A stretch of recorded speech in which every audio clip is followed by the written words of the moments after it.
하룻밤 사이 사라진 사람들 때문에 공장도, 숙소도, 국경도 숨을 죽였습니다.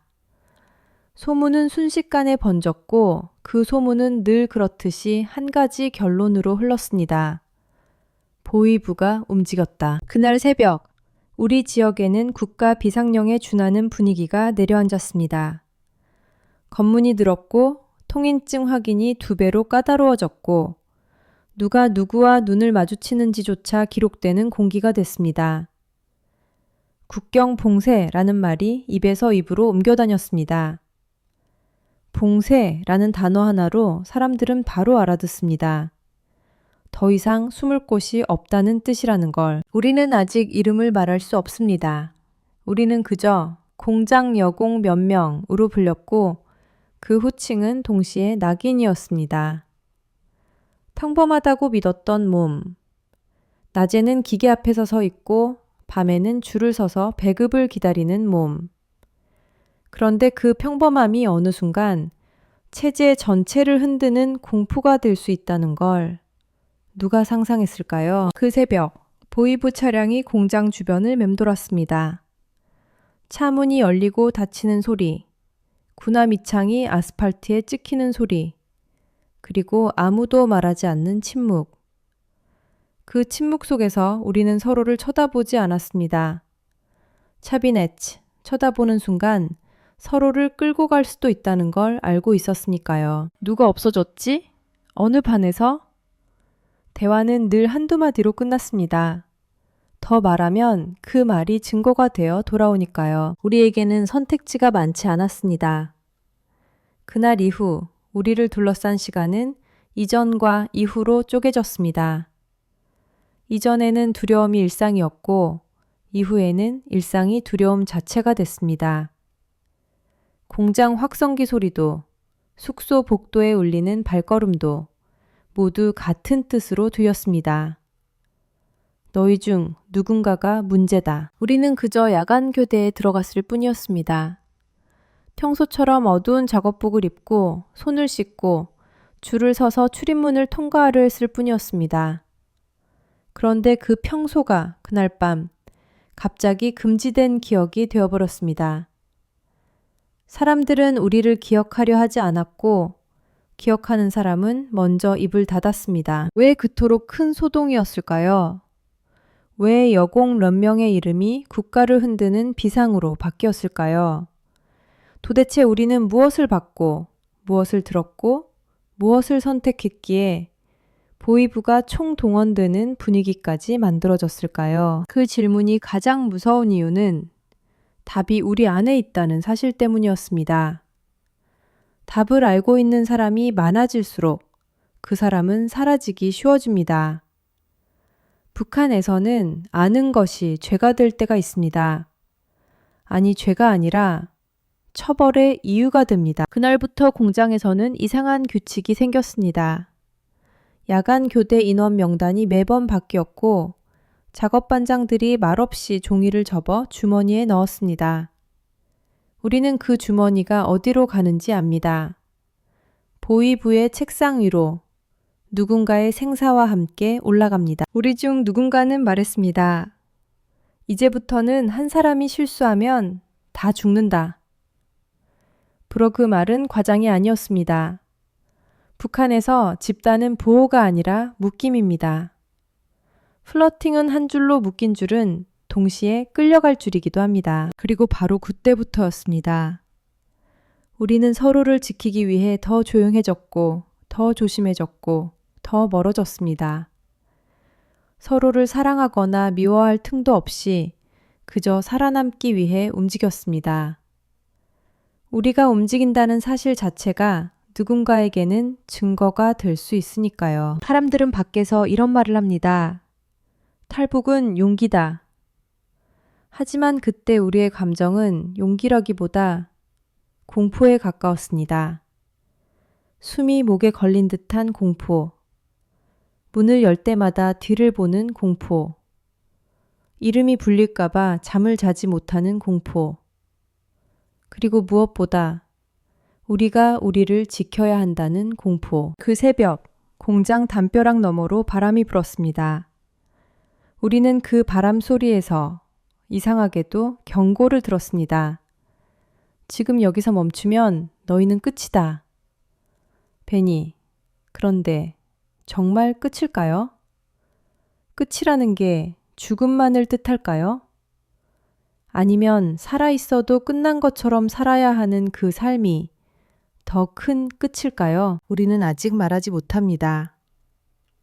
그날 밤 야간 교대 순간에 무슨 일이 있었는지, 왜 우리가 집단이라는 단어로 묶이게 됐는지, 왜 어떤 이름들은 기록에서 지워지고 어떤 가족들은 한꺼번에 불려나갔는지. 다만 한 가지는 확실합니다. 그 새벽 이후 북한은 우리를 찾기 시작했고 우리는 북한을 떠날 수밖에 없게 되었습니다. 당신이라면 그 순간 어떤 선택을 했을까요? 한 사람만 살 수 있다면 나머지는 어떻게 해야 할까요? 그리고 한 명이 들키면 모두가 죽는다는 현실 앞에서 사람은 어디까지 인간으로 남을 수 있을까요? 여기는 탈북 감동 실화 기록입니다. 다음 이야기가 궁금하다면 구독과 좋아요 그리고 알림 설정으로 함께 해주세요. 그날의 소동이 있기 전 우리의 삶은 겉보기에는 아주 단순했습니다. 공장, 숙소, 배급줄, 다시 공장. 하루가 그렇게 반복됐습니다. 그래서 사람들은 착각합니다. 북한의 삶이 단조롭다고. 하지만 단조로운 건 일정이 아니라 선택지가 없다는 사실이었습니다. 우리는 공장 여공들이었습니다. 어떤 사람은 결혼했고, 어떤 사람은 혼자였고, 어떤 사람은 부모를 부양했습니다. 하지만 그 차이는 사소했습니다. 공장에 들어오면 우리는 모두 같은 얼굴이 됐고, 같은 자세가 됐습니다. 어깨는 좁아지고, 등은 굳어지고, 눈은 아래로 내려갔습니다. 말을 아끼는 게 습관이 되었고, 움직임은 늘 조심스러웠습니다.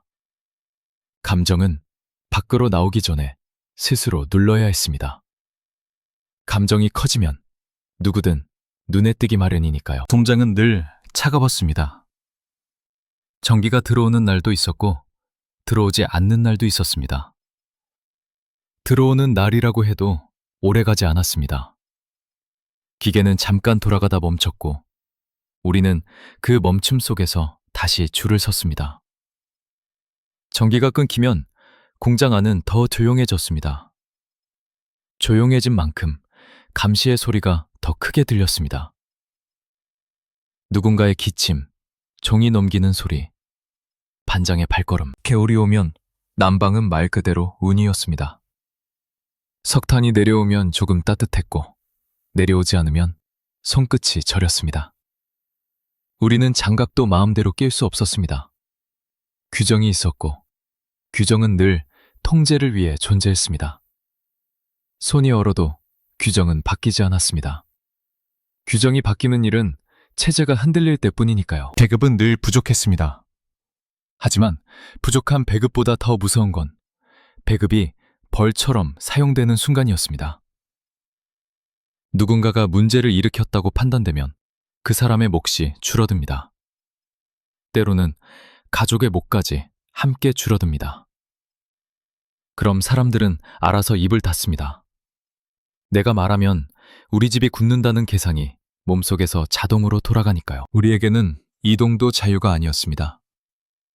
동매를 벗어나려면 종이가 필요했습니다. 통행증, 여행증명서, 추천서, 이유서. 어떤 건 단 하루, 어떤 건 몇 시간. 그 종이 한 전이 없으면 길은 곧 벽이 됩니다. 그래서 우리는 멀리 가지 않았고 멀리 갈 생각도 하지 않았습니다. 생각하는 순간 마음이 위험해지니까요. 보웨이브는 일상 안에 있었습니다. 보위부라는 이름을 큰 소리로 말하는 사람은 없었습니다. 대신 사람들은 눈빛으로 말했습니다. 조심해. 그 얘긴 하지 마. 벽에도 귀가 있다. 진짜 벽에 귀가 달린 건 아닙니다. 하지만 우리는 그렇게 느꼈습니다. 집에서도, 숙소에서도, 공장에서도, 누가 듣고 있다는 감각이 공기처럼 깔려 있었습니다. 그래서 우리는 평온을 연기했습니다. 반장이 농담을 하면 웃었고 회의 때는 박수를 쳤고 충성의 문구를 외웠습니다. 마음이 없어서가 아니라 마음을 숨기기 위해서였습니다. 북한에서 마음은 내 것이 아니라 점검 대상이 될 때가 있으니까요. 그런데도 우리는 작은 꿈을 품었습니다. 아주 작은 것. 오늘 배급이 조금 더 나오면 좋겠다. 내일 전기가 들어오면 좋겠다. 병든 어머니가 겨울을 무사히 넘기면 좋겠다. 누군가의 결혼식이 조용히라도 치러지면 좋겠다. 이 정도의 바람만으로도 우리는 버틸 수 있다고 믿었습니다. 아니, 믿어야만 했습니다. 우리의 야간 교대는 특히 힘들었습니다.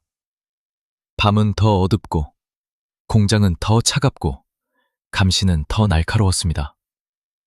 하지만 야간 교대에는 한 가지 이점이 있었습니다. 낮보다 사람들의 눈이 덜 모입니다. 그래서 야간 교대 시간은 숨을 조금 더 깊게 쉴 수 있는 순간 같았습니다.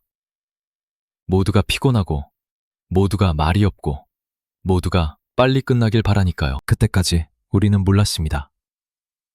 바로 그 눈이 덜 모이는 시간이 어떤 사람에게는 기회가 되고, 어떤 사람에게는 덫이 된다는 걸. 그날들 중 어느 날 아주 사소한 일이 있었습니다. 공장 출입문 앞에서 명단을 확인하던 반장이 평소보다 오래 멈췄습니다. 종이를 한 번 더 받고 우리 얼굴을 한 번 더 훑었습니다. 그리고 아무 말 없이 종이를 접어 주머니에 넣었습니다. 그 행동이 이상했습니다. 너무 조용했고, 너무 자연스러웠고, 그래서 더 이상했습니다. 우리는 서로를 보지 않았지만 동시에 느꼈습니다. 뭔가가 달라졌다. 그게 무엇인지는 알 수 없었습니다. 하지만 북한에서는 알 수 없는 변화가 가장 먼저 사람을 죽입니다. 칼이 아니라, 소문이 아니라, 그 변화가 만든 두려움이 사람을 먼저 무너뜨립니다. 그날 밤 숙소로 돌아오는 길에 전기가 또 끊겼습니다.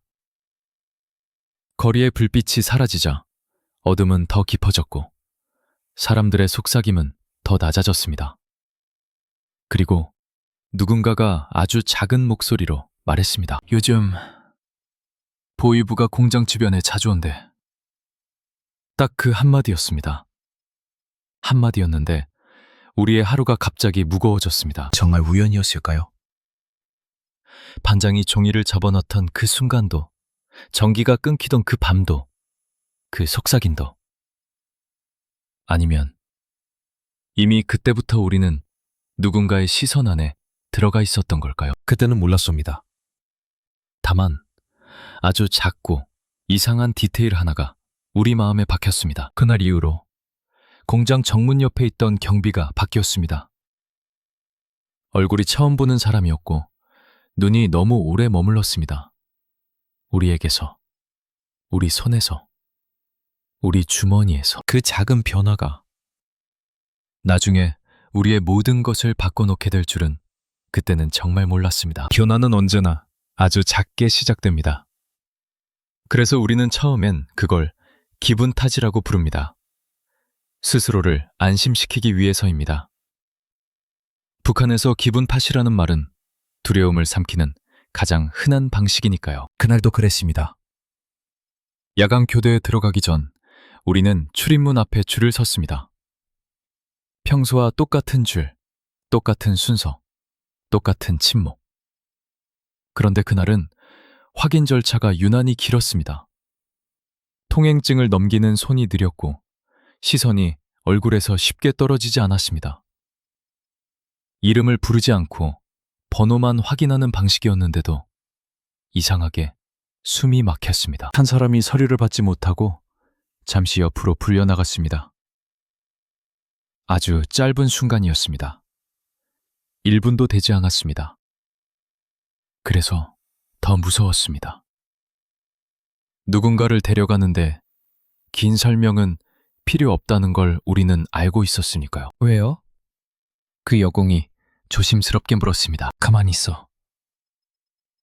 돌아온 대답은 그 두 글자뿐이었습니다. 그녀는 다시 줄로 돌아왔지만 얼굴이 조금 발라져 있었습니다. 말은 없었고 눈은 더 아래로 내려갔고 손은 계속 떨렸습니다. 우리는 아무것도 묻지 않았습니다. 묻는 순간 그 질문이 우리 모두의 질문이 될 수 있으니 그날 작업 중 기계 소리가 유난히 크게 들렸습니다. 아니, 기계가 더 시끄러워진 건 아니었습니다. 우리 귀가 예민해진 것이었습니다. 작은 소리에도 몸이 반응했고 누군가 뒤를 지나가면 심장이 먼저 뛰었습니다.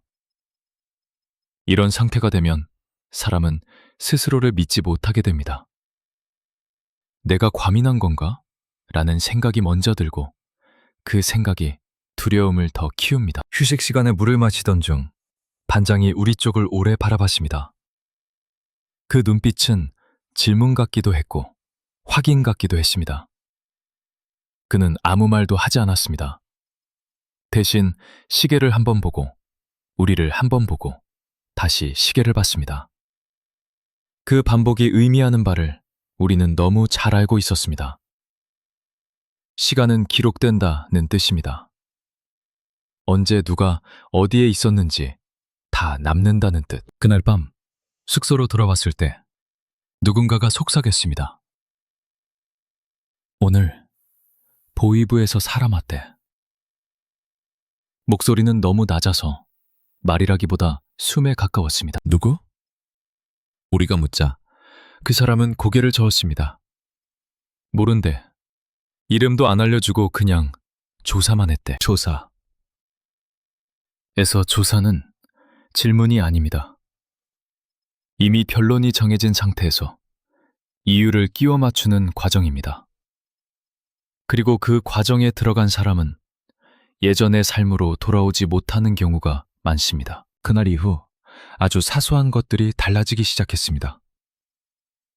숙소 게시판의 공지가 자주 바뀌었고 회의 시간이 늘어났고 정치 학습이 길어졌습니다. 충성 구호를 외치는 목소리가 점점 커졌습니다. 그건 자발적인 열정이 아니라 불안을 덮기 위한 소음이었습니다. 우리는 서로를 더 조심하게 됐습니다. 눈을 마주치지 않고 이름을 부르지 않고 불필요한 동작을 줄였습니다. 웃음도 줄었습니다. 웃는 얼굴은 기억에 남기 쉽기 때문입니다. 북한에서는 기억에 남는 사람이 가장 위험합니다. 어느 날 한 여공이 제게 아주 조용히 말했습니다. 요즘 우리를 보는 눈이 달라. 그 말은 설명이 필요 없었습니다. 설명하려고 하면 그 자체가 위험해지니까요. 설마. 제가 그렇게 말하자 그녀는 고개를 저었습니다. 설마가 제일 먼저 잡혀가 그 말이 머릿속에 박혔습니다. 그날 밤 잠이 오지 않았습니다. 눈을 감으면 누군가 제 이름을 부르는 장면이 떠올랐습니다. 아직 불리지 않았는데도 이미 불린 것처럼 심장이 반응했습니다. 사람은 이렇게 조금씩 무너집니다.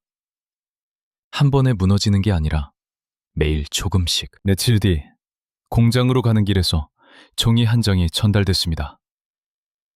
공식적인 소환장은 아니었습니다. 하지만 우리는 알아봤습니다. 그 종이는 다음 단계라는 뜻이라는 걸. 누구에게 직접 주지 않고 경로를 돌려 전달하는 방식. 흔적을 최소화하려는 방식. 보이부가 자주 쓰는 방법이었습니다. 그 종이를 본 순간 제 머릿속에는 하나의 질문만 맴돌았습니다. 우리는 언제부터 이렇게 됐을까? 아무도 큰 실수를 하지 않았습니다. 아무도 공개적으로 문제를 일으키지 않았습니다. 그럼에도 불구하고 우리는 이 지점까지 와 있었습니다. 그 사실이 더 무서웠습니다. 북한에서는 죄가 없다고 해서 안전한 게 아니기 때문입니다. 그날 이후로 저는 알게 됐습니다. 보위부는 갑자기 나타나지 않는다는 걸. 그들은 늘 먼저 표시를 합니다. 그리고 그 표시를 받은 사람은 이미 절반쯤 다른 세계에 발을 들인 상태라는 것도. 그때부터였습니다. 저는 매 순간 스스로에게 묻기 시작했습니다. 혹시 이미 우리는 찍힌 게 아닐까? 아니면 지금 이 생각조차 누군가에게 들리고 있는 건 아닐까? 그리고 그 질문이 머릿속에서 떠나지 않았을 때 저는 처음으로 이렇게 느꼈습니다. 이곳에서 계속 숨 쉬는 것 자체가 점점 불가능해지고 있다는 것. 사라짐은 소리 없이 찾아옵니다. 북한에서 누군가가 사라질 때 비명도 없고 설명도 없습니다. 그래서 사람들은 더 빨리 눈을 돌립니다.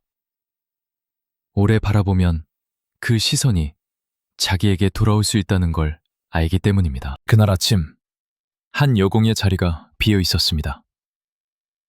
야간 교대를 함께 섰던 사람이었습니다.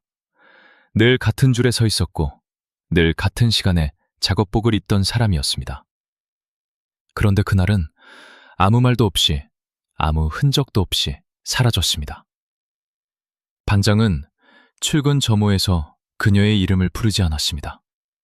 마치 처음부터 존재하지 않았던 사람처럼. 우리는 아무도 묻지 않았습니다. 묻지 않는 것이 규칙이었고 묻지 않는 것이 생존이었습니다.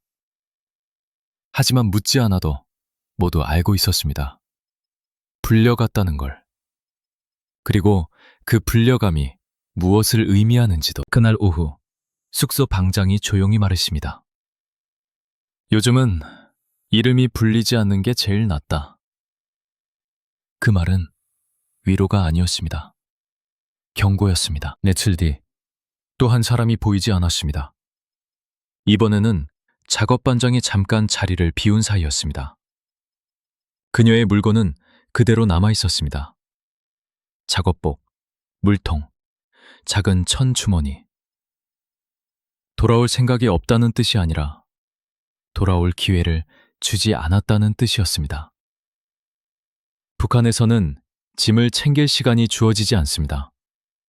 불려가는 순간이 곧 끝이기 때문입니다. 그때 처음으로 우리는 보이부라는 이름을 속으로 정확히 떠올렸습니다. 그전까지는 그저 그쪽이라고 불렀습니다. 이름을 마음속으로도 불기 싫었습니다. 하지만 사라지는 사람이 늘어나자 더 이상 피할 수 없었습니다. 이것은 우연이 아니라 수순이라는 걸 인정해야 했습니다. 공장 분위기는 급격히 바뀌었습니다. 웃음은 완전히 사라졌고 사람들은 서로를 더 멀리했습니다. 혼자 있는 시간이 늘었고 혼자 있지 않기 위해 일부러 사람 많은 곳에 앉는 사람도 생겼습니다. 이상한 모순이었습니다. 혼자가 무섭고 함께 있는 것도 무서웠습니다. 야간 교대 명단이 또 바뀌었습니다. 우리는 그 변화를 한눈에 알아봤습니다. 특정 사람들이 계속 같은 시간대에 묶이기 시작했습니다. 우리였습니다. 그 묶임은 배려가 아니라 관리였습니다. 한 덩어리로 묶어두면 감시가 쉽습니다. 그리고 문제가 생기면 한 번에 처리할 수도 있습니다. 그날 밤 한 사람이 낮은 목소리로 말했습니다.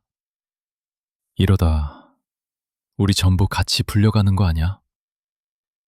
그 말에 아무도 대답하지 않았습니다. 대답이 필요 없었기 때문입니다. 모두 같은 생각을 하고 있었으니까. 북한에서 집단은 보호 대상이 아닙니다. 집단은 책임단위입니다. 한 사람이 잘못하면 나머지는 공범이 됩니다. 실제로 무엇을 했는지는 중요하지 않습니다. 같이 있었다는 사실만으로 충분합니다. 우리는 그 사실을 너무 많이 봐왔습니다. 그날 이후 우리는 암묵적인 규칙을 만들었습니다. 불필요한 말은 하지 않는다. 집단으로 움직이지 않는다. 누군가 불리면 따라가지 않는다. 그리고 무엇보다 서로를 지켜보지 않는다. 서로를 지켜보지 않는다는 건 서로를 버린다는 뜻이 아닙니다. 오히려 그 반대였습니다. 누군가를 오래 바라보면 그 사람이 위험해질 수 있기 때문입니다. 북한에서는 관심이 곧 위험입니다. 하지만 그 규칙은 오래가지 못했습니다. 며칠 뒤 보이부 사람들이 공장 안으로 직접 들어왔습니다. 작업 중이던 기계가 멈췄고 공장 전체가 정적에 잠겼습니다. 그들은 이름을 부르지 않았습니다. 대신 번호를 확인했고 얼굴을 하나하나 기억하려는 듯 천천히 훑었습니다. 그 순간 저는 확실히 느꼈습니다. 우리는 이미 다음 단계에 들어왔다는 걸. 돌아갈 수 없는 지점이라는 걸. 한 부도위부 요원이 반장에게 낮게 말했습니다. 우리는 그 말을 듣지 못했지만 반장의 얼굴이 굳어가는 건 보였습니다. 그 표정은 설명이 필요 없는 표정이었습니다. 위에서 내려온 일이라는 표정. 거부할 수 없다는 표정. 그날 이후 통행은 더 제한됐고 숙소 출입 기록은 더 빽빽해졌습니다. 누가 언제 들어왔고 언제 나갔는지가 모두 적혔습니다. 우리는 그 종이를 볼 때마다 그 안에 우리의 시간이 갇혀있는 느낌을 받았습니다. 그리고 그날 밤 우리는 처음으로 아주 분명하게 느꼈습니다.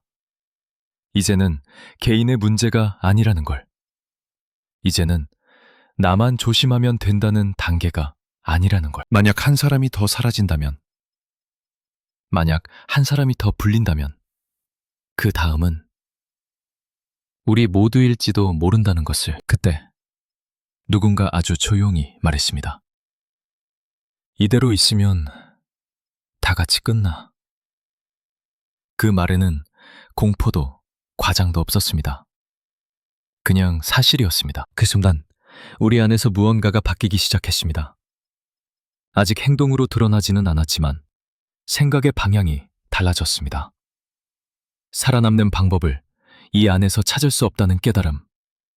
그것이 얼마나 위험한 생각인지 알면서도 더 이상 외면할 수 없었습니다. 그날 밤 우리는 처음으로 서로의 얼굴을 제대로 보았습니다. 눈을 마주쳤고 말없이 고개를 끄덕였습니다. 말은 없었지만 뜻은 같았습니다. 이곳에서는 문이 이미 닫혔다는 것. 그리고 닫힌 문을 두드리는 대신 다른 길을 생각해야 한다는 것. 그 다른 길이 어디로 이어질지는 아직 아무도 알지 못했습니다. 우리는 보이지 않는 감시가 더 무섭다는 걸 알고 있었습니다. 하지만 어느 순간부터 감시는 보이기 시작했습니다. 그리고 보이는 감시는 이미 결론이 가까워졌다는 신호였습니다. 처음은 아주 일상적인 소리였습니다. 숙소 복도에서 들리는 발걸음. 원래도 들리던 소리였습니다. 그런데 그 발걸음은 늘 같은 시간에, 늘 같은 속도로, 늘 같은 위치에서 멈췄습니다. 멈추는 곳은 항상 우리 방 앞이었습니다. 문 앞에서 잠깐 멈췄다가 아무 일도 없었다는 듯 지나갑니다. 그 반복이 우리를 미치게 만들었습니다. 들어오지 않는다는 사실이 안심이 아니라 예고처럼 느껴졌습니다. 공장에서도 비슷했습니다. 작업반장 뒤에 낯선 사람이 서 있었습니다. 회의 때마다 같은 자리, 같은 자세, 같은 무표정. 질문도 없고 지시도 없고 고개만 끄덕입니다. 존재 자체가 압박이었습니다. 우리는 그 사람이 보위부인지, 당 간부인지, 단순 감시원인지 확신할 수 없었습니다. 하지만 확신이 필요하지도 않았습니다. 북한에서는 확신할 수 없는 존재가 가장 위험합니다. 우리는 말수를 더 줄였습니다. 사람들 앞에서는 필요 이상의 표정도 짓지 않았습니다. 기쁘거나 화난 얼굴은 가장 먼저 눈에 띄기 때문입니다. 우리는 웃지 않았고 울지도 않았습니다. 감정은 내부에서 처리해야 했습니다. 감정을 밖으로 내보내는 순간 그 감정은 기록이 됩니다. 어느 날 배급줄에서 누군가가 제 어깨를 살짝 건드렸습니다. 저는 놀라 뒤돌아봤습니다. 그 사람은 제 이웃이었습니다. 평소 같으면 춥지 같은 말이라도 했을 사람입니다. 그런데 그는 아무 말도 하지 않고 아주 짧게 고개만 흔들었습니다. 말하지 마 라는 뜻이었습니다. 그날 밤 같은 이웃이 제가 있는 쪽을 보지 않은 채로 속삭였습니다. 요즘 너희 방 앞에 사람이 서. 저는 아무 말도 못했습니다. 말하는 순간 그 말이 인정이 될까봐 무서웠습니다. 그 후로는 문이 더 무거워졌습니다. 문고리가 돌아가는 소리만 들려도 심장이 먼저 뛰었습니다. 누군가 노크를 하지 않아도 우리는 이미 노크를 들은 것처럼 몸이 굳었습니다. 밤마다 귀가 열려 있었고 잠은 얕아졌습니다. 잠이 들면 꿈에서까지 불려갔습니다. 공장 정문에서도 변화가 있었습니다. 통행증 검사 시간이 길어졌고 질문이 늘었습니다. 어디 갔다 왔나? 누구 만나나? 왜 늦었나? 질문들은 짧았지만 대답은 길 수 없었습니다. 길게 말하면 말이 꼬이고 꼬이면 의심이 됩니다. 그날은 특히 이상했습니다. 검사하는 사람이 제 통행증을 받아들고 한참을 내려다봤습니다. 그리고 제 얼굴을 아주 오래 바라봤습니다. 마치 얼굴 속에서 뭔가를 찾는 듯 했습니다. 저는 시선을 피했습니다. 북한에서 시선을 맞추는 건 도전으로 보일 수 있습니다. 야간 교대? 그가 물었습니다. 예. 저는 딱 한마디만 했습니다. 그는 잠시 멈췄다가 통행증을 돌려주었습니다. 그 순간 저는 느꼈습니다. 그건 통과가 아니라 확인이라는 걸. 오늘도 여기 있다는 확인. 아직 도망가지 않았다는 확인. 숙소에 돌아오자 또 다른 변화가 있었습니다. 방장의 태도가 달라졌습니다. 평소에는 우리에게 신경을 쓰지 않던 사람이었는데 그날은 우리에게 불필요하게 친절했습니다. 밥은 먹었냐고 물었고 건강은 괜찮냐고 물었습니다. 그 친절이 너무 낯설어서 우리는 오히려 더 차가워졌습니다. 북한에서는 갑작스러운 친절이 종종 역할입니다. 누군가에게 지시받은 친절, 말을 끌어내기 위한 친절, 마음을 풀게 해서 실수를 유도하는 친절. 우리는 그걸 몰라서가 아니라 너무 잘 알아서 더 무서웠습니다. 그날 밤 우리 중 한 사람이 말했습니다. 이제는 진짜로 우리를 보고 있어. 그 말은 울음도 분노도 없었습니다. 체념에 가까웠습니다. 그러자 다른 사람이 아주 낮게 대답했습니다. 보는 게 아니라 고르는 거야. 그 말에 방 안이 완전히 조용해졌습니다. 고른다. 누가 먼저 불려갈지, 누가 먼저 사라질지, 누가 입을 열었는지, 누가 입을 닫았는지, 누가 약한지, 누가 강한지. 보이부는 늘 그런 식으로 사람을 다룹니다.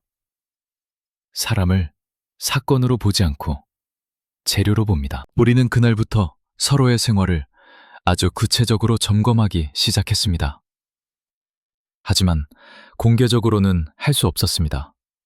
그래서 아주 작은 방식으로만 신호를 주고받았습니다.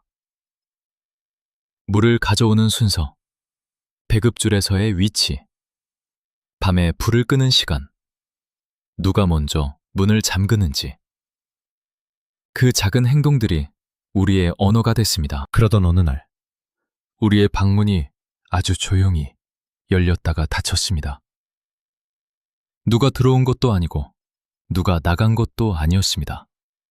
단지 문고리가 돌아갔다가 다시 제자리로 돌아왔습니다. 밖에서 누군가가 확인하고 간 것입니다. 잠겨 있나? 안에 있나? 깨어 있나? 그 순간 저는 몸이 얼어붙었습니다. 소리내어 숨 쉬는 것조차 두려웠습니다. 우리는 서로의 눈을 보지 않았지만 동시에 같은 생각을 했습니다. 이제는 숨는 것만으로는 부족하다는 것. 이제는 조심하는 것만으로는 살아남을 수 없다는 것. 그리고 그때 우리는 처음으로 아주 잔인한 결론을 떠올렸습니다. 계속 여기 있으면 누군가의 손에 의해 끝난다. 하지만 움직이면 우리가 스스로 끝을 선택하는 셈이 된다. 그 두 선택지 사이에서 사람은 무엇을 선택해야 할까요? 살아남기 위해 움직이는 것과 움직였다가 모두 죽는 것. 그 경계에서 우리는 매일 조금씩 마음을 잃어가고 있었습니다. 그런데 그날 밤, 한 사람이 아주 작은 목소리로 말했습니다. 우리 이미 한 번 본 것 같아. 그 말은 단순한 감정이 아니었습니다. 어떤 사실을, 어떤 비밀을 우리가 어쩌면 이미 손에 쥐고 있다는 암시였습니다. 그리고 그 비밀이 곧 우리를 더 깊은 구렁으로 끌고 갈 준비를 하고 있었습니다. 비밀은 원래 큰 소리로 나타나지 않습니다.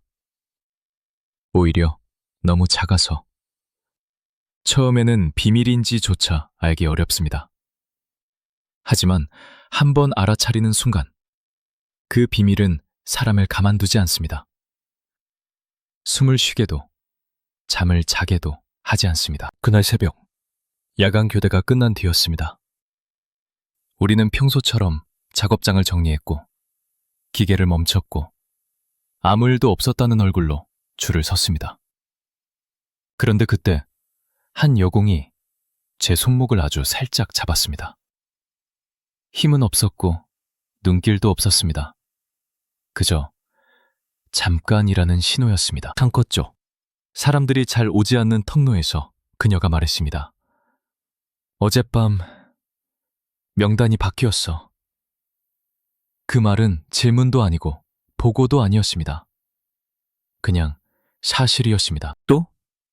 지번 90일. 제가 그렇게 묻자 그녀는 고개를 저었습니다. 이번엔 우리만. 그 순간 제 머릿속에서 뭔가가 뚝 끊어졌습니다. 명단이 바뀌는 건 흔한 일이었습니다. 하지만 우리만이라는 말은 달랐습니다. 특정 반, 특정 교대, 특정 얼굴들만 묶여 있다는 뜻이었습니다. 관리의 단계가 아니라 처리의 단계라는 뜻이었습니다. 그녀는 더 말하지 않았습니다. 말을 이어가는 순간 그 말이 칼이 될 수 있다는 걸 우리 모두 알고 있었습니다. 대신 그녀는 작은 종이 조각을 제 손에 쥐어주었습니다. 접혀 있었고 숫자 몇 개와 기호 같은 것만 적혀 있었습니다. 처음엔 이해하지 못했습니다. 하지만 한참을 들여다보다가 저는 그 숫자들이 야간 교대 시간과 맞아떨어진다는 걸 깨달았습니다. 그리고 기호는 출입 통로 표시였습니다. 공식 문서가 아니었고 그래서 더 위험했습니다. 누군가가 내부에서 빼낸 흔적이었습니다. 이거 어디서 난 거야? 제가 묻자 그녀는 고개를 숙인 채로 말했습니다. 묻지 마. 아는 순간 너도 같이 끝나. 그 말이 모든 사연이었습니다. 북한에서는 출처를 아는 것이 죄가 될 때가 많습니다. 출처를 안다는 건 연결을 안다는 뜻이고 연결을 안다는 건 조직의 눈에 걸린다는 뜻이니까요. 그날 밤 우리는 처음으로 아주 직접적인 선택 앞에 서게 됐습니다. 여기 남아있으면 순서는 정해져 있다는 것. 우리가 무엇을 했는지는 중요하지 않다는 것. 이미 같이 묶였다는 사실만으로도 충분하다는 것. 누군가가 낮은 목소리로 말했습니다. 도망치자는 말 아니지? 그 질문에는 기대도 희망도 없었습니다. 오히려 확인에 가까웠습니다. 다른 사람이 대답했습니다. 도망이 아니라 빠져나가는 거야. 그 차이가 중요했습니다. 도망은 죄인의 언어고 빠져나감은 생존의 언어였습니다. 우리는 길게 논의하지 않았습니다. 논의가 길어질수록 생각은 커지고 생각이 커질수록 흔적이 남습니다. 대신 아주 짧게 핵심만 말했습니다.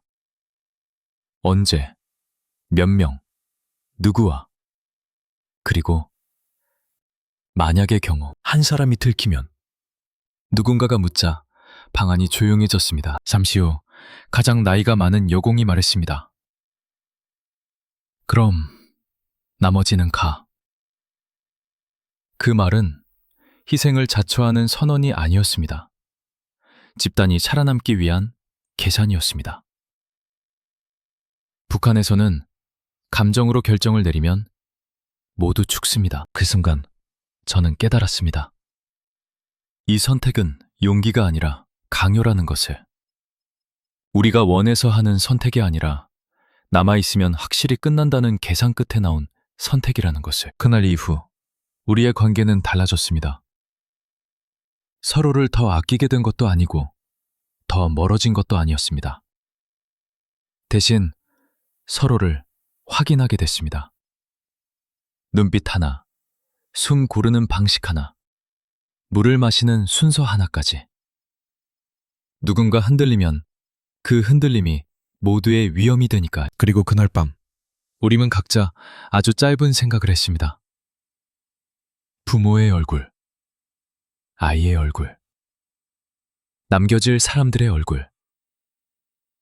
그 생각은 오래 붙잡을 수 없었습니다.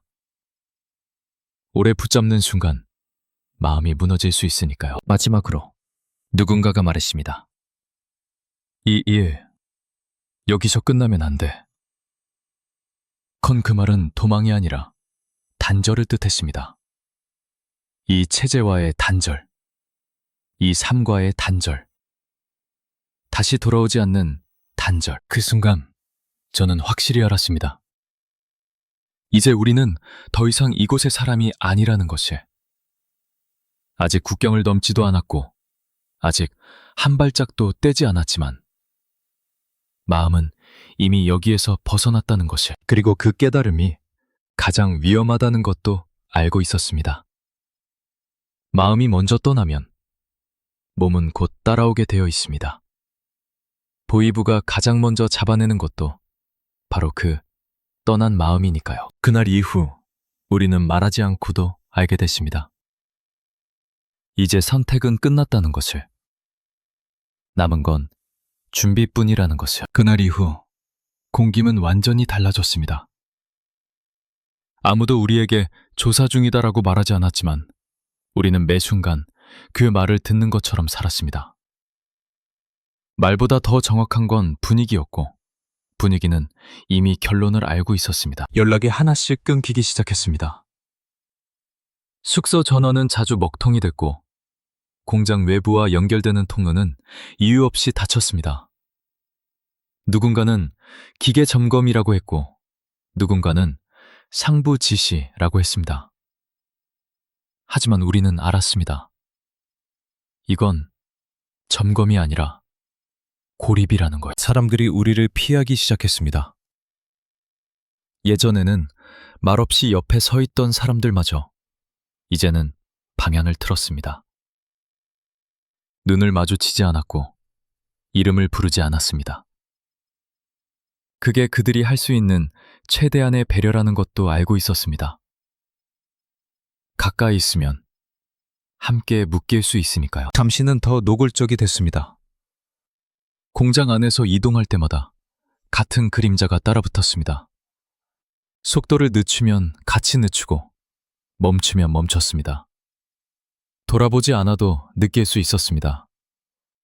시선이라는 건 때로는 소리보다 큽니다. 우리는 말을 줄이는 대신 행동을 줄였습니다. 쓸데없이 움직이지 않았고 필요 없는 동선을 없앴습니다.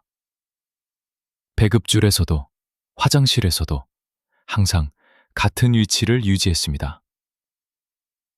변화는 눈에 띕니다. 눈에 띄는 순간 기록이 됩니다. 그러던 어느 날 가장 믿을 수 있을 거라 생각했던 사람이 위험해졌습니다. 그 사람은 늘 규정을 잘 지켰고 정치학습 때도 모범적이었습니다. 그래서 안전하다고 생각했습니다. 하지만 바로 그런 사람이 보위부에게는 가장 좋은 정보원이 되기도 합니다. 충성은 때때로 의심을 지우기 위한 가면이 되니까요. 그 사람이 우리에게 다가왔을 때 우리는 동시에 느꼈습니다. 지금이 굽이. 그는 조용히 말했습니다. 요즘 너희가 좀 눈에 띄어. 그 말은 충고처럼 들렸지만 질문이었습니다. 아니, 탐색이었습니다. 우리는 대답하지 않았습니다. 대답하는 순간 방향이 생깁니다. 방향이 생기면 그 끝에는 늘 보위부가 있습니다. 대신 우리는 아주 짧게 고개만 끄덕였습니다. 알았다는 뜻인지 아니면 아무 뜻도 없다는 뜻인지 그가 해석하게 놔뒀습니다. 그날 밤 우리는 다시 모였습니다. 말은 거의 없었습니다. 대신 손짓과 시선으로만 확인했습니다. 누가 흔들렸는지, 누가 버틸 수 있는지, 누가 더 이상 버티기 어려운지. 그 확인은 잔인했지만 필요했습니다. 결론은 하나였습니다. 시간이 없다. 계획은 구체적이어야 했고 동시에 단순해야 했습니다. 복잡한 계획은 기억에 남고 기억에 남는 건 위험합니다. 그래서 우리는 딱 3가지만 정했습니다. 언제 움직일지, 어디서 갈라질지, 무엇을 가져갈지. 돈은 가장 큰 문제였습니다. 현금은 적었고 움직이면 바로 의심을 받습니다. 우리는 각자 조금씩 모았습니다. 눈에 띄지 않게. 며칠에 나눠서 배급을 조금 아끼고 필요 없는 물건을 조용히 넘겼습니다. 그 작은 돈이 나중에는 생명줄이 될 거라는 걸 알고 있었습니다. 물건은 더 단순했습니다. 여분의 옷 한 벌, 물을 담을 수 있는 작은 병, 그리고 신분을 증명할 수 있는 종이 한 장. 그 종이는 위험했습니다. 들키면 끝입니다. 하지만 없으면 더 빨리 끝날 수도 있었습니다. 마지막으로 정한 건 만약의 경우였습니다. 누군가 발각되면 나머지는 멈추지 않는다. 누군가 돌아서면 설득하지 않는다. 누군가 울어도 붙잡지 않는다. 이 규칙은 냉정했습니다. 노르위치 보이스버데스. 북한에서 감정은 집단을 죽입니다. 우리는 그걸 너무 잘 알고 있었습니다. 그날 밤 저는 처음으로 공장 담장을 다른 눈으로 보았습니다. 넘을 수 있을지 없을지의 문제가 아니라 넘는 순간 돌아올 수 없다는 사실이 선명해졌습니다.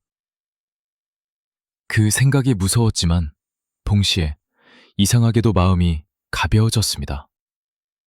선택이 끝났기 때문입니다. 밖에서는 바람 소리가 들렸고 멀리서 개 짖는 소리도 들렸습니다. 그 소리들은 평소에도 있었지만 그날은 모두 경고처럼 들렸습니다. 서두르라. 시간이 없다. 우리는 서로를 바라보며 아주 짧게 고개를 끄덕였습니다. 말은 필요 없었습니다. 이미 충분히 말해왔고 말 때문에 여기까지 왔으니까요. 그리고 그 순간 저는 분명히 느꼈습니다. 이제는 준비가 아니라 실행의 시간으로 넘어가고 있다는 것을. 아직 국경은 멀었고 길은 보이지 않았습니다. 하지만 적어도 한 가지는 확실했습니다. 이곳에 남아있는 건 더 이상 선택이 아니라는 것. 그날 밤 우리는 각자의 자리로 돌아갔습니다. 아무 일도 없었던 것처럼 눕고 아무 생각도 없는 것처럼 눈을 감았습니다. 하지만 잠은 오지 않았습니다. 머릿속에서는 계속 같은 장면이 반복됐습니다. 어둠, 발소리, 그리고 움직여야 하는 순간. 그 순간이 생각보다 훨씬 빨리 다가오고 있다는 것도 우리는 이미 느끼고 있었습니다. 우리가 끝까지 말하지 않았던 이유는 하나였습니다. 이야기의 중심에 있는 진짜 이유를 꺼내는 순간 모든 것이 되돌릴 수 없게 되기 때문이었습니다.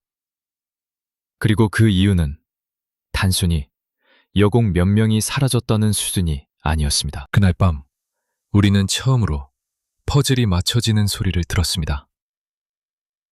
따로따로 놓여있던 조각들이 머릿속에서 하나의 그림으로 이어졌습니다. 왜 보위부가 이렇게까지 나섰는지, 왜 명단이 우리만 묶였는지, 왜 야간교대 순간이 문제였는지. 야간교대는 가장 어두운 시간이었습니다. 그리고 가장 조용한 시간이기도 했습니다. 기계 소리와 바람 소리만 남고 사람의 말은 사라지는 시간. 바로 그 시간에 우리는 보지 말았어야 할 것을 보았습니다. 의도하지 않았고 찾아보지도 않았지만 그 장면은 우리 눈앞에 있었습니다. 그날 공장 한쪽에서 예상보다 이른 정전이 있었습니다.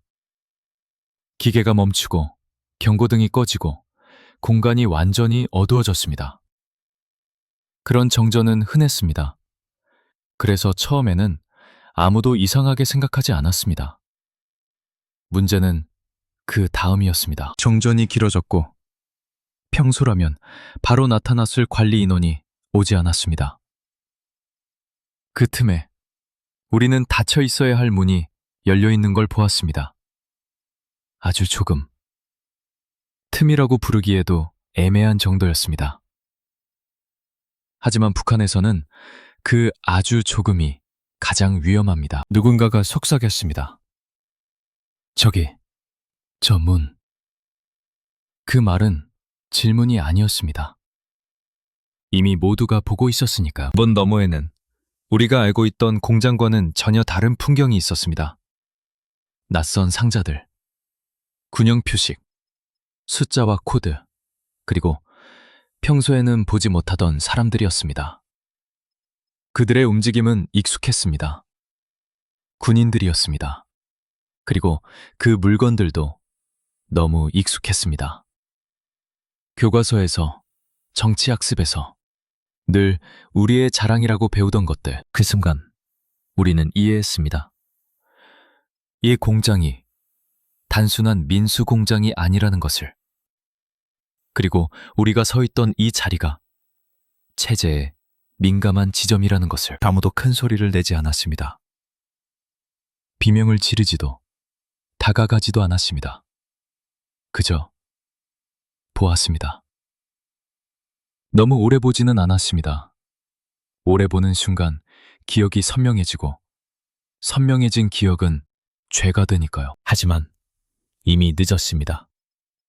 본 것은 지워지지 않았습니다. 그리고 그 사실을 아는 사람은 언젠가 입을 열 수 있다는 이유만으로도 위험 인물이 됩니다.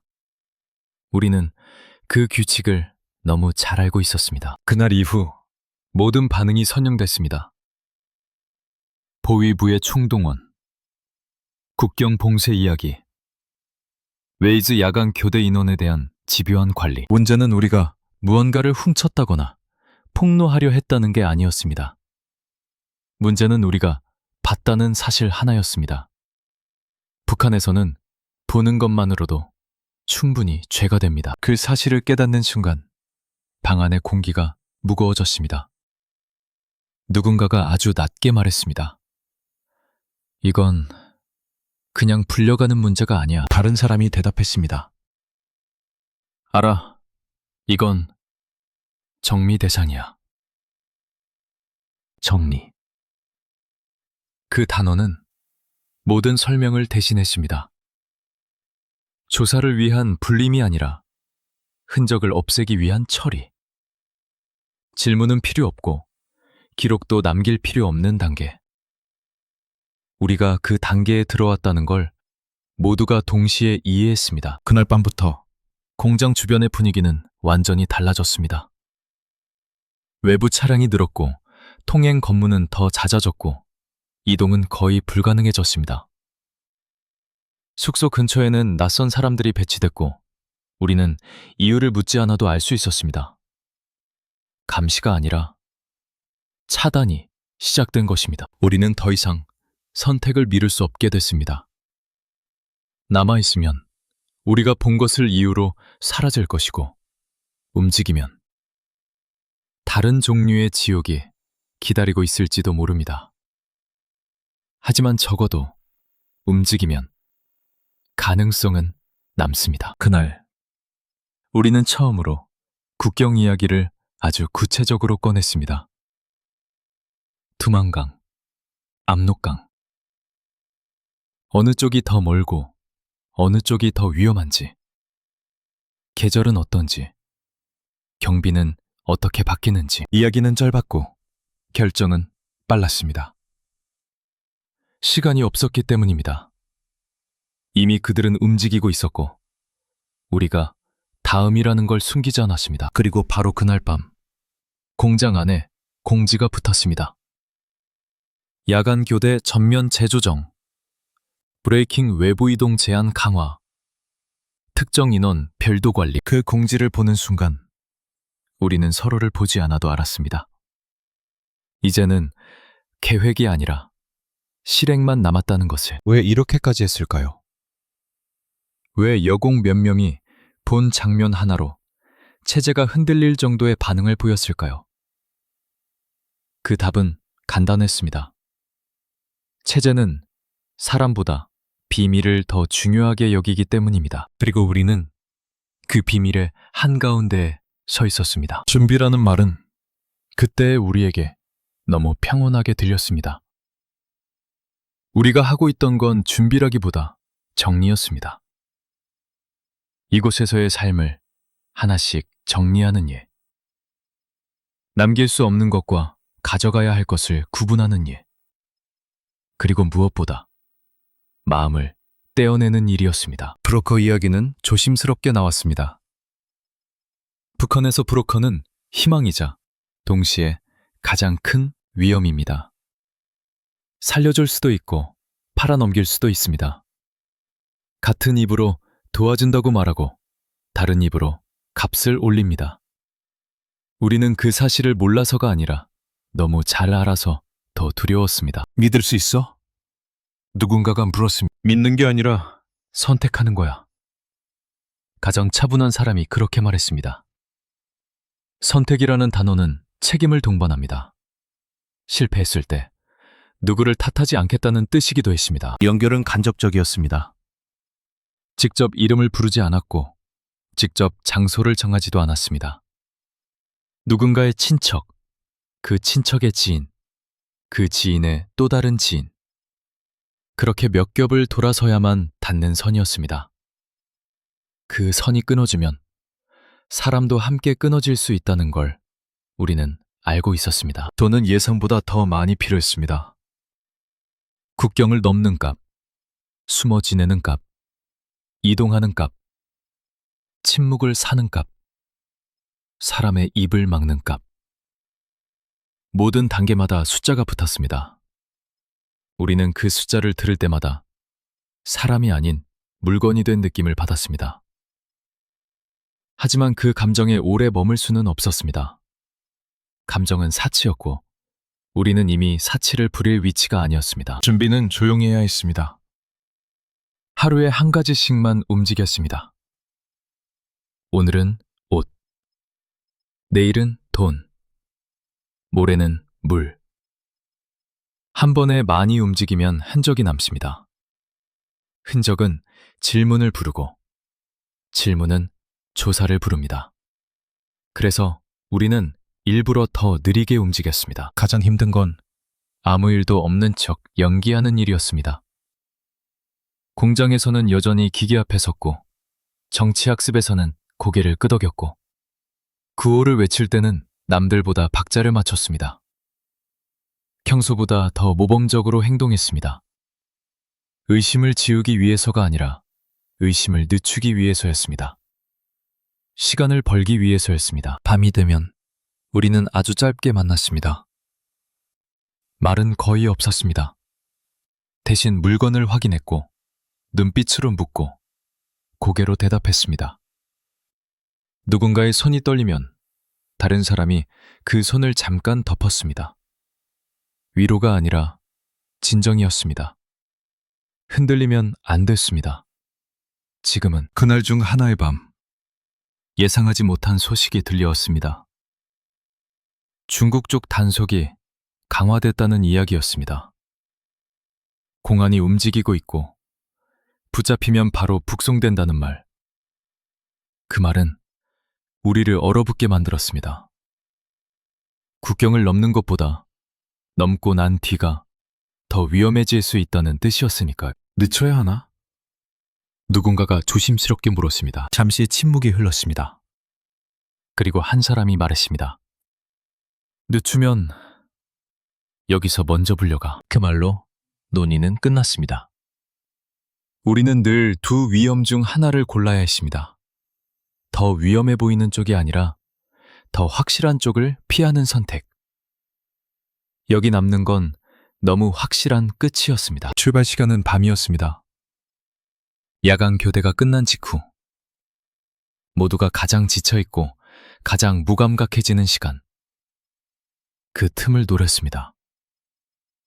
신호는 단순했습니다.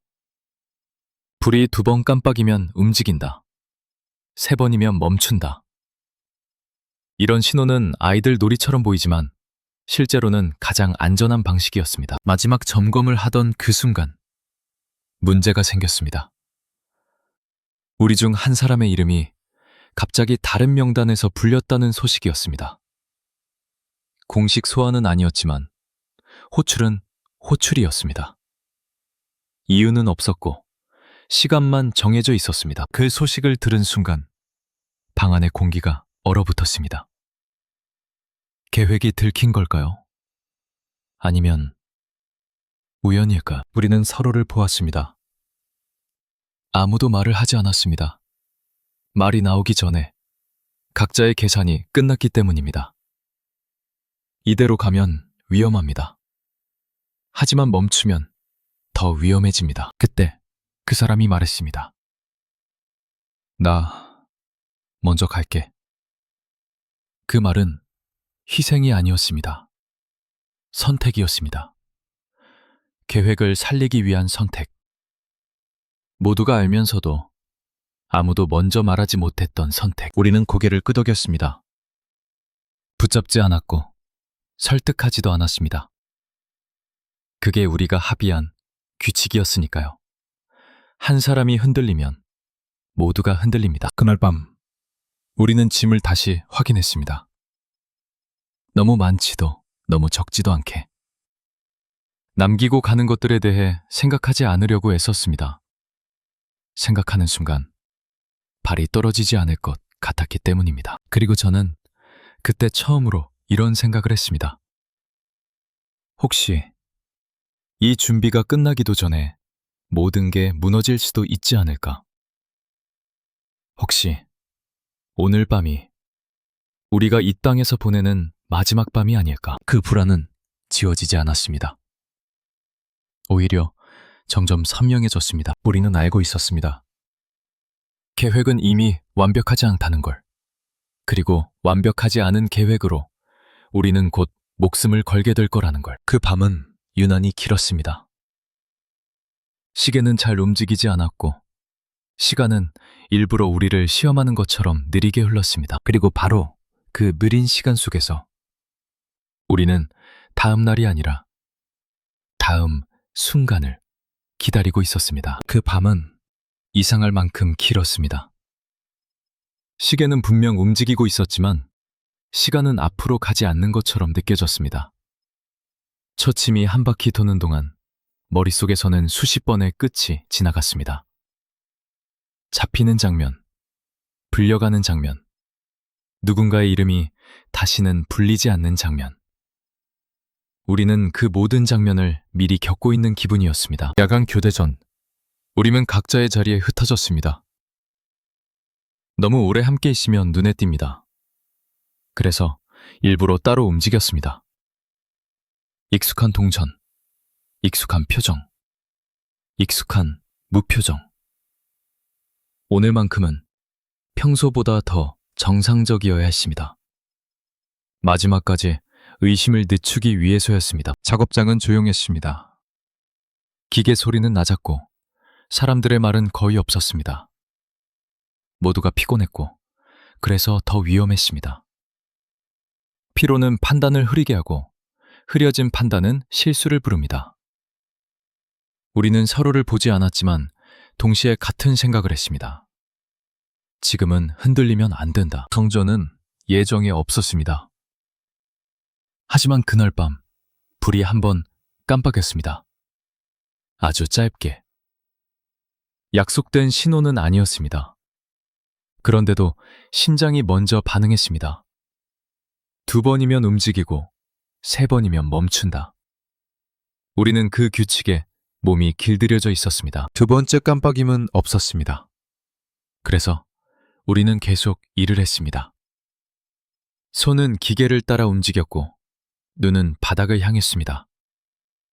그 평범한 동작 하나하나가 이 땅에서의 마지막 습관이 될지도 모른다는 생각이 스쳤습니다. 생각은 곧바로 밀어냈습니다. 생각이 길어지면 몸이 늦어집니다. 휴식 시간. 물을 마시던 중에 발소리가 들렸습니다. 우리가 익히 알던 발소리가 아니었습니다. 일정하지 않았고 목적이 있는 소리였습니다. 멈췄다가 다시 움직이고 또 멈췄습니다. 누군가 우리를 찾고 있다는 방식의 소리였습니다. 누군가 낮게 말했습니다. 지금? 그 한 단어에 모든 불안이 담겨 있었습니다. 아무도 대답하지 않았습니다. 대답이 필요 없었습니다. 우리는 이미 각자의 위치에서 각자의 결론에 도달해 있었으니까요. 오늘 밤이 아니면 다음은 없다는 결론. 그리고 다음이 없다는 건 여기서 끝난다는 뜻이었습니다. 교대 종료 시간이 다가왔습니다. 평소보다 더 천천히 느껴졌습니다. 마지막 10분은 1시간 같았고 마지막 1분은 영원 같았습니다.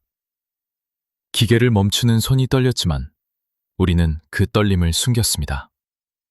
떨림은 약함의 신호가 될 수 있으니까요. 종료 신호가 울렸습니다. 우리는 줄을 섰습니다. 늘 하던 대로 아무 일도 없었다는 얼굴로 출입문을 향해 한 걸음씩 움직였습니다. 그때 누군가의 이름이 불릴까봐 숨을 들이쉬는 것조차 조심스러웠습니다. 불리지 않았습니다. 그 침묵이 오히려 더 무서웠습니다. 불리지 않는다는 건 아직 때가 아니라는 뜻일 수도 있으니까요. 우리는 그 아직을 믿고 움직이기로 했습니다. 출입문을 나서는 순간 불이 2번 깜빡했습니다. 이번에는 분명했습니다. 약속된 신호. 심장이 크게 한번 뛰었습니다. 머릿속이 하얘졌고 몸은 자동으로 움직이기 시작했습니다. 생각은 뒤로 밀려났고 남은 건 행동뿐이었습니다. 우리는 흩어졌습니다. 같은 방향이 아니라 서로 다른 방향으로 일정한 거리. 너무 멀지도 너무 가깝지도 않게. 누군가 따라붙으면 모두가 위험해집니다. 그래서 우리는 서로를 보지 않았습니다. 마지막까지. 공장 밤장이 가까워질수록 소리는 커졌습니다. 바람 소리. 멀리서 들리는 개 짖는 소리. 철문이 부딪히는 소리. 모든 소리가 경고처럼 들렸습니다. 지금 멈추면 끝이다. 지금 가면 돌이킬 수 없다. 담장 앞에서 잠깐 멈췄습니다. 이건 계획에 없던 멈춤이었습니다. 몸이 아니라 마음이 멈춘 순간이었습니다. 이 담장 너머에는 우리가 한 번도 살아본 적 없는 세계가 있습니다. 돌아올 수 없는 세계. 그 사실이 갑자기 너무 선명해졌습니다. 누군가가 아주 작은 목소리로 말했습니다. 지금이야. 그 말은 명령이 아니라 확인이었습니다. 우리는 더 이상 생각하지 않았습니다. 손이 담장을 잡았고 발이 움직였고 몸이 넘어갔습니다. 철이 옷에 스치는 소리가 크게 들렸지만 우리는 멈추지 않았습니다. 멈추는 순간 소리는 의미를 갖게 됩니다. 땅에 내려섰을 때 숨이 가빠졌습니다. 가쁜 숨을 참았습니다. 소리가 나면 안 됩니다. 심장은 미친 듯이 뛰었고 다리는 말을 듣지 않았습니다. 하지만 우리는 계속 움직였습니다. 멈추지 않는 것만이 살아있다는 증거였으니까요. 그 순간 뒤쪽에서 빛이 스쳤습니다. 손전등. 짧고 날카로운 빛. 누군가가 움직이고 있다는 신호였습니다. 우리는 더 빨리 움직였습니다. 방향은 알고 있었지만 길은 보이지 않았습니다. 어둠 속에서 길은 오직 감각으로만 존재했습니다. 그렇게 우리는 마지막 밤을 건너고 있었습니다. 아직 국경은 아니었고 아직 자유도 아니었습니다. 하지만 분명한 건 하나였습니다. 이 순간을 넘기지 못하면 그 다음은 없다는 것. 그리고 바로 그때 어둠 속에서 누군가의 숨이 갑자기 끊어지는 소리가 들렸습니다. 그 숨이 멎는 소리는 너무 짧아서 오히려 더 크게 들렸습니다. 우리는 동시에 멈췄고 동시에 다시 움직였습니다. 멈춤은 확인이 아니라 위험이었기 때문입니다. 누군가 넘어졌다는 것, 누군가 숨을 제대로 쉬지 못한다는 것, 그 모든 사실은 지금 확인할 수 없는 것들이었습니다. 어둠 속에서 손전등이 다시 스쳤습니다. 이번에는 더 가까웠습니다. 빛이 바닥을 할 듯 훑었고 풀잎과 돌 위를 미끄러졌습니다. 우리는 숨을 죽였습니다. 숨을 참는다는 표현은 맞지 않습니다. 숨이 스스로 멈췄습니다. 몸이 그렇게 반응했습니다. 컷! 아주 소리가 들렸습니다. 명령인지 신호인지 알 수 없었습니다. 하지만 그 소리는 사람의 소리였습니다. 그 사실 하나로 다리가 더 빨리 움직였습니다. 우리는 정해진 지점에서 갈라졌습니다. 계획대로였습니다. 계획대로라는 사실을 오히려 믿기지 않았습니다. 이런 순간에는 늘 계획이 먼저 무너진다고 들었기 때문입니다. 하지만 우리는 계획을 붙잡았습니다. 붙잡을 수 있는 유일한 것이었으니까요. 숲으로 들어가자. 소리는 발라졌습니다. 개 짖는 소리가 더 선명해졌고 바람 소리는 반향을 잃었습니다. 발밑에 흙이 질었고 미끄러졌습니다. 한 사람이 넘어졌고 소리가 났습니다. 돌이 굴러가는 소리. 우리는 그 소리를 붙잡아 끌어당겼습니다. 더 크게 나지 않도록 몸으로 막았습니다. 그때 멀리서 총성이 들렸습니다. 하늘을 향한 경고 사격인지 우리를 향한 것인지 알 수 없었습니다. 구분할 시간도 없었습니다. 총성은 밤을 찢었고 우리의 생각을 찢었습니다. 이제 돌아갈 수 없다는 사실만 더 분명해졌습니다. 국경은 생각보다 갑자기 나타났습니다. 강은 어둠 속에 숨은 채로 소리 없이 흐르고 있었습니다. 두만강이었습니다. 물은 차가웠고 차갑다는 감각이 곧 통증으로 바뀌었습니다. 발을 디디는 순간 다리가 굳는 느낌이 들었습니다. 물속에서는 소리가 더 크게 울립니다. 우리는 더 조심해야 했습니다. 누군가 미끄러졌고 물이 크게 튀었습니다. 그 소리는 총성보다 더 크게 느껴졌습니다. 우리는 몸을 낮췄고 흐름을 따라 움직였습니다. 물이 허리까지 차올랐고 숨이 가빠졌습니다. 물은 몸을 끌어당겼고 우리는 서로를 끌어당겼습니다. 그때 뒤에서 또 한 번의 빛이 스쳤습니다. 이번에는 강가 쪽이었습니다. 누군가 이미 우리를 발견했을지도 모릅니다. 우리는 더 이상 천천히 갈 수 없었습니다. 천천히 가는 건 안전이 아니라 포기였습니다. 강을 건너는 데 걸린 시간은 기억나지 않습니다. 초였는지 분이었는지 영원이었는지 알 수 없습니다. 다만 반대편 땅을 밟았을 때 다리가 말을 듣지 않았고 몸이 그대로 무너졌습니다. 쓰러지면서도 우리는 일어나야 했습니다. 여기서 쓰러지면 아직 끝이 아니기 때문입니다. 중국 땅이었습니다. 하지만 안도할 틈은 없었습니다. 여기서 붙잡히면 돌아가는 길은 더 빠릅니다. 우리는 숲속으로 더 깊이 들어갔고 숨을 고르지 못한 채 움직였습니다. 배가 고팠고 목이 말랐고 추위가 뼛속으로 들어왔습니다. 그래도 멈추지 않았습니다. 첫날은 숨어 지내는 날이었습니다. 지하 같은 곳, 버려진 창고, 사람의 흔적이 있지만 사람은 없는 공간. 우리는 서로를 세지 않았습니다. 일부러 세지 않았습니다. 숫자를 확인하는 순간 빠진 숫자가 보일 수 있으니까요. 밤이 되자 두려움은 더 커졌습니다. 중국 공안 차량 소리, 낯선 언어, 개 짖는 소리. 모든 것이 우리를 향해 오는 것처럼 들렸습니다. 우리는 숨을 죽였고 움직이지 않았습니다. 배고픔은 통증이 됐고 통증은 생각을 지웠습니다. 며칠이 그렇게 흘렀습니다. 정확히 며칠인지는 모릅니다.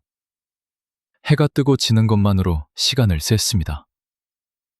그 사이 한 사람이 더 이상 움직이지 못했습니다.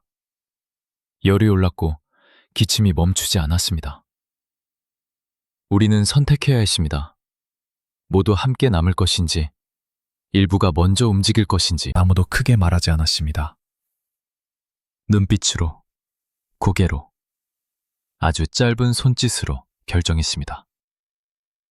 그리고 그 결정에는 이름이 없었습니다. 이름을 붙이는 순간 감정이 따라오니까요. 그렇게 우리는 다시 갈라졌습니다. 어떤 갈라짐은 약속이었고 어떤 갈라짐은 이별이었습니다. 뒤돌아보지 않았습니다. 뒤돌아보면 발이 떨어지지 않을 것 같았기 때문입니다. 그때 저는 분명히 느꼈습니다. 우리는 국경을 넘었지만 아직 자유를 넘지 못했다는 것을. 우리는 살아남았지만 아직 살아있는 건 아니라는 것을. 그 밤 저는 잠들지 못했습니다. 눈을 감으면 강물이 보였고 손전등에 빛이 보였고 끊어진 숨소리가 다시 들렸습니다. 귀를 막아도 소리는 사라지지 않았습니다. 우리는 도망쳤고 벗어났고 숨었습니다. 하지만 아직 끝은 아니었습니다. 대한민국 땅을 처음 밟았을 때 아무 소리도 나오지 않았습니다. 울음도 웃음도 환호도 없었습니다. 그저 몸이 멈췄습니다. 너무 오래 달려왔고 너무 오래 긴장해 있었기 때문입니다. 사람들은 보통 이 순간을 해방이라고 부른다고 들었습니다. 하지만 우리의 몸은 해방이라는 말을 아직 이해하지 못하고 있었습니다. 안전하다는 말은 여러 번 들었습니다. 이제 괜찮습니다. 여기는 대한민국입니다. 그 말들은 분명히 한국말이었지만 처음에는 뜻이 바로 들어오지 않았습니다. 의미보다 먼저 소리가 귀에 부딪혔습니다. 소리가 부드러웠고 명령이 아니었고 위협이 없었습니다. 그 사실이 오히려 낯설었습니다. 하나원으로 가는 길, 창밖을 오래 바라봤습니다. 불이 꺼지지 않는 거리, 밤인데도 밝은 가게들. 사람들의 얼굴이 위를 향해 있었고 걸음이 빠르지도 느리지도 않았습니다. 누구도 통행증을 묻지 않았고 누구도 우리를 세지 않았습니다. 그 장면이 현실이라는 게 믿기지 않았습니다. 하나원에서의 시간은 또 다른 시작이었습니다. 자유가 주어졌지만 동시에 질문이 쏟아졌습니다. 이름, 나이, 가족, 떠나온 경로, 기억나는 것들. 질문은 조심스러웠고 사람들은 친절했지만 우리는 쉽게 대답하지 못했습니다. 대답하는 데 익숙하지 않았고 말하는 것 자체가 몸을 긴장시켰습니다. 밤이 되면 이상하게 더 힘들었습니다. 불을 끄지 않아도 되는 밤, 발소리를 걱정하지 않아도 되는 밤. 그 밤들이 오히려 우리를 불안하게 만들었습니다. 조용함이 안전이라는 걸 머리는 이해했지만 몸은 받아들이지 못했습니다. 작은 소리에도 깼고 꿈에서는 여전히 이름이 불렸습니다. 우리는 종종 서로를 찾았습니다. 같은 방이 아니어도, 같은 공간이 아니어도 얼굴만 보면 안심이 됐습니다. 함께 왔다는 사실이 우리가 여전히 하나의 이야기라는 증거 같았기 때문입니다. 하지만 모두가 다 함께 있지는 않았습니다. 그 사실을 떠올릴 때마다 말이 멈췄습니다. 어떤 이름들은 끝내 불리지 않았습니다. 여기까지 오지 못한 사람들, 중간에서 갈라진 사람들, 어쩌면 아직 어딘가에 숨어 있을 사람들. 우리는 그 이름들을 입 밖으로 꺼내지 않았습니다. 꺼내는 순간 질문이 따라올까봐가 아니라 감정이 무너질까봐 두려웠습니다. 시간이 지나자 세상은 우리에게 빠른 속도를 요구했습니다. 배우고, 적응하고, 앞으로 나아가야 한다고 했습니다. 맞는 말이었습니다. 하지만 마음은 그렇게 빨리 움직이지 않았습니다. 우리는 여전히 뒤를 보는 습관을 버리지 못했고, 큰 소리에 놀랐고, 이유 없이 가슴이 답답해지는 날이 많았습니다. 그래도 조금씩 변했습니다. 처음으로 마음껏 물을 마셨고, 처음으로 배부르게 먹었고, 처음으로 내일을 걱정하지 않고 잠들었습니다. 그 처음들이 쌓이면서 삶이라는 게 다시 형태를 갖기 시작했습니다. 어느 날, 거울을 오래 보았습니다. 예전의 얼굴과 지금의 얼굴이 겹쳐 보였습니다. 여전히 마른 몸, 여전히 조심스러운 눈빛. 하지만 그 안에 아주 작게 다른 무언가가 있었습니다. 아직 이름 붙일 수는 없지만 사라지지 않은 무언가. 우리는 자주 묻습니다. 우리가 옳은 선택을 한 걸까? 그 질문에는 아직도 답이 없습니다. 다만 한 가지는 분명합니다. 그 선택이 없었다면 지금 이 질문을 할 수 있는 우리도 없었을 거라는 것. 지금도 가끔 밤에 깹니다. 강물 소리가 들리는 것 같고, 손전등 빛이 스치는 것 같고, 누군가의 숨이 멎는 소리가 다시 들립니다. 그럴 때마다 우리는 창문을 열고 바깥 공기를 마십니다. 차갑지 않은 공기, 막히지 않은 공기. 그 공기가 우리를 다시 현재로 데려옵니다. 우리는 완전히 자유롭지는 않습니다. 기억이 남아있고, 죄책감이 남아있고, 그곳에 두고 온 사람들에 대한 그리움이 남아있습니다. 하지만 우리는 살아있습니다. 그리고 살아있다는 사실을 이제는 숨기지 않아도 됩니다. 우리는 여전히 북한에서 온 여공들입니다. 그 정체성은 지워지지 않습니다. 하지만 이제는 그 뒤에 다른 말도 붙일 수 있습니다. 지금은 대한민국에서 살아가는 사람들이라고. 이 이야기를 하는 이유는 특별해 보이고 싶어서가 아닙니다. 누군가는 아직도 야간 교대에 서 있고, 누군가는 아직도 불이 꺼진 공장에서 하루를 버티고 있을지 모릅니다. 그 사람들에게 우리가 해줄 수 있는 건 많지 않습니다. 다만 우리가 여기까지 왔다는 사실을 남기는 것, 사라지지 않았다는 기록을 남기는 것. 우리는 그날 밤을 넘어왔습니다. 그리고 지금도 매일을 넘고 있습니다. 이 이야기를 들은 당신이 잠시라도 조용해졌다면, 그 침묵 속에서 한 사람의 숨을 떠올려 준다면 그것으로 충분합니다. 우리는 아직도 살아있고 아직도 기억하고 있습니다. 괜찮다는 표정을 만들기 위한 준비. 북한에서는 표정이 생존입니다. 면담 장소로 가는 길, 우리 앞뒤로 사람들이 붙었습니다. 완전히 호위처럼 보이진 않았지만 그 정도가 오히려 더 교묘했습니다.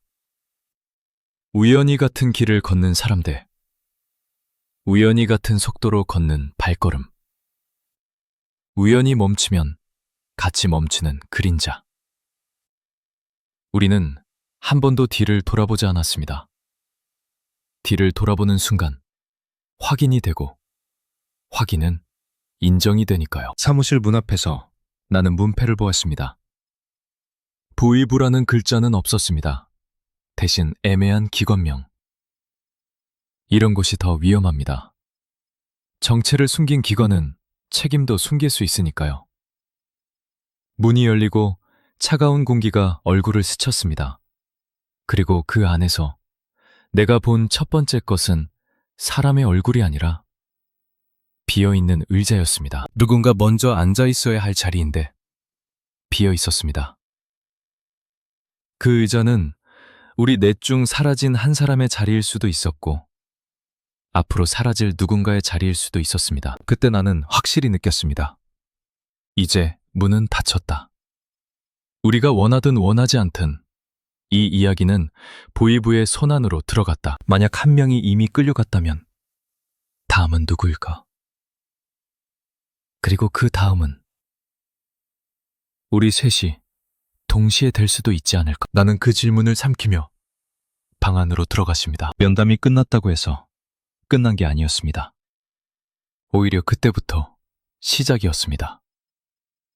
보의부는 사람을 한번 부르고 놓아주는 조직이 아닙니다. 부르는 건 확인이고 놓아주는 건 미끼입니다. 우리는 그날 이후 같은 공간에 있어도 공기가 달라졌다는 걸 느꼈습니다. 누가 우리 옆을 지나가는지, 누가 문 앞에서 멈추는지, 누가 갑자기 말을 끊는지. 작은 변화들이 쌓여서 하나의 결론으로 모였습니다. 우리는 보였고, 이제는 추적되고 있다는 결론이었습니다. 처음엔 아주 일상적인 방식이었습니다.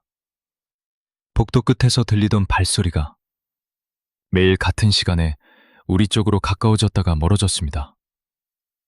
문틈 아래로 들어오는 빛이 새벽마다 잠깐씩 움직였습니다. 누군가가 지나가는 수준이 아니라 멈춰 섰다가 확인하고 가는 움직임이었습니다. 우리는 잠이 들기 전에 서로 신호를 정했습니다.